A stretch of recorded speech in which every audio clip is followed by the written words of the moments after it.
À l'heure où on prône le Made in France en plébiscitant un savoir-faire local et un gage de qualité pour le consommateur, de nombreuses failles se profilent dans l'optique de produire français. L'industrie automobile en fait malheureusement un exemple réel. Jadis, la France était un des berceaux de l'automobile mondiale, et les marques françaises étaient l'exemple à suivre en termes de robustesse et de fiabilité. Hélas, cette image est tellement ternie qu'il semble légitime de se demander pourquoi la voiture tricolore est devenue de moins en moins fiable. Franchement, il s'agit d'une question qui, sans doute, nous hante tous avec un grand H. C'est pourquoi dans cette vidéo, nous allons essayer de dévoiler les raisons pour lesquelles les marques françaises ont eu cette mauvaise réputation. Sans plus tarder, entrons-nous dans le plus vif des sujets. Scandale des motorisations.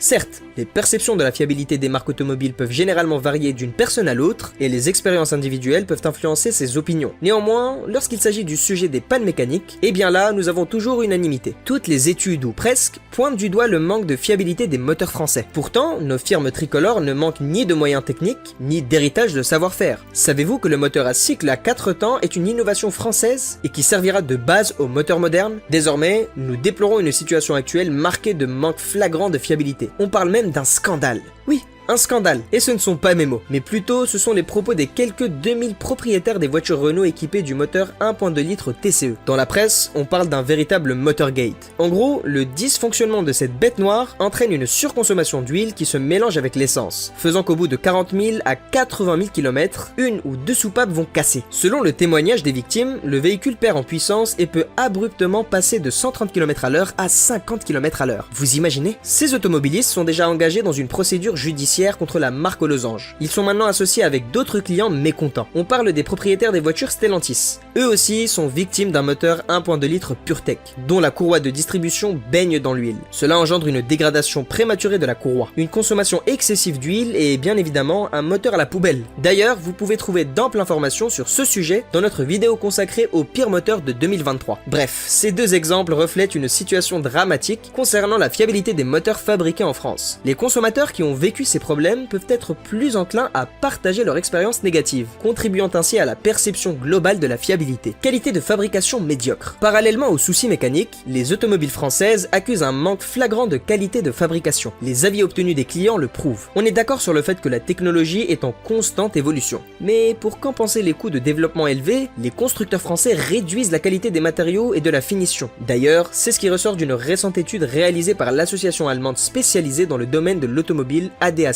Dans la liste des quelques 500 voitures neuves évaluées, les françaises figurent parmi les mauvais élèves. Du mauvais ajustement des composants de la carrosserie, en passant par des joints manquants, des surfaces non peintes, des vis apparents et des pièces mal fixées, ce phénomène touche même les modèles soi-disant haut de gamme. Cela sans parler de la qualité des matériaux, comme par exemple les plastiques durs, ainsi que les composantes électroniques. Tout cela nous amène à une seule conclusion. De nombreux modèles fabriqués en France ont perdu en qualité par rapport à la concurrence, voire dans certains cas à leurs propres prédécesseurs. Et qui dit mauvaise qualité, dit une obsolescence prématurée. Si vous n'êtes pas encore abonné à notre chaîne YouTube, laissez-moi vous inviter à le faire dès maintenant. Nous avons de nombreux autres sujets passionnants en préparation, tous traités avec le même soin et la même attention que celui-ci. Chaque vidéo est le fruit d'une recherche approfondie, réalisée dans le but de vous offrir les meilleurs conseils et sujets possibles. Votre abonnement réchauffe nos cœurs et nous motive à continuer. Alors n'hésitez plus, rejoignez notre communauté et ensemble, explorons encore plus de sujets fascinants. Entretien et réparation toujours à la hausse.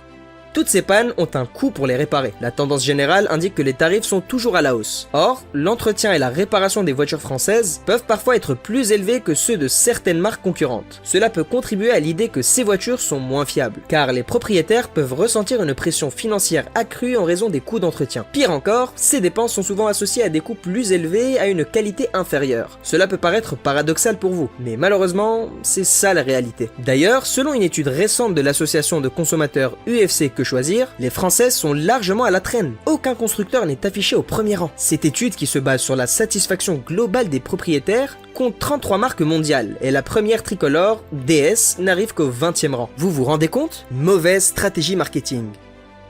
L'une des raisons pour lesquelles nos voitures sont mal perçues, c'est qu'en fait, nos constructeurs ratent souvent leur coût marketing. Ils ne savent pas comment les mettre en valeur et comment valoriser ce savoir-faire à la française, surtout dans les marchés étrangers. Bien sûr, cela ne touche pas forcément des questions relatives à la fiabilité en sens propre du terme. Plutôt, ça concerne l'image, la réputation et les idées reçues qui entourent cette perception souvent controversée. Prenons quelques exemples criants. La Renault Laguna a des atouts de choix comme les 4 roues directrices et un confort irréprochable. Pourtant, elle se vend mal. Citroën avait lancé la C6 qui était une berline de haut niveau, très poussée côté technologique.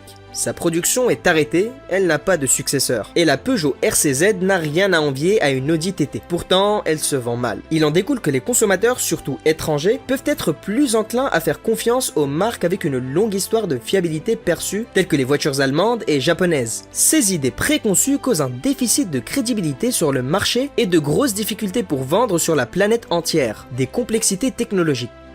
Certes, les innovations technologiques sont destinées à améliorer l'expérience de conduite, mais cela peut également augmenter la probabilité de panne électronique ou mécanique, surtout dans les premiers modèles de nouvelle génération. D'innombrables voitures hexagonales n'ont pas pu séduire leur public à cause de ce phénomène. À cet égard, on parle des modèles comme la Peugeot 1007 et ses grosses anomalies recensées au niveau des portes latérales électriques. La Renault Latitude, vendue à seulement 5317 exemplaires à cause de multiples défauts électriques, et la récente DS9 avec son dessin relativement incohérent. Ce sont tous des flops de l'industrie automobile française. Une industrie en recul qui peine à suivre le rythme infernal des technologies de pointe. En dépit d'une hausse du nombre des nouvelles immatriculations en 2023, les marques françaises peinent à se redresser des coups durs provoqués par la crise du Covid-19. La pénurie de la matière première, notamment au niveau des semi-conducteurs, et un bilan 2022 plus que catastrophique. De plus, le passage à l'électrique ne fait qu'empirer les choses, puisqu'on accuse un retard face notamment à la concurrence chinoise et sud-coréenne. Nous faisons une courte pause pour vous dire qu'on sait tous que trouver un nouveau véhicule est une vraie galère, entre les prix, les arnaques et la multitude de sites où regarder. C'est réellement pas évident. C'est pour ça que l'équipe de l'heure de l'auto a lancé un nouveau service gratuit où on vous aide à trouver votre voiture idéale. Vous retrouverez le lien dans la description. Finalement, et pour être honnête avec vous, la question de la fiabilité de nos marques nationales est extrêmement délicate. Il est important de noter que les attentes des consommateurs en matière de fiabilité peuvent être influencées par des facteurs culturels et par la réputation générale de l'industrie automobile française. Les attentes élevées peuvent conduire à une plus grande déception en cas de problème, même mineur. Comme vous le savez, les expériences passées des automobilistes peuvent exercer une influence significative sur la perception actuelle de la fiabilité.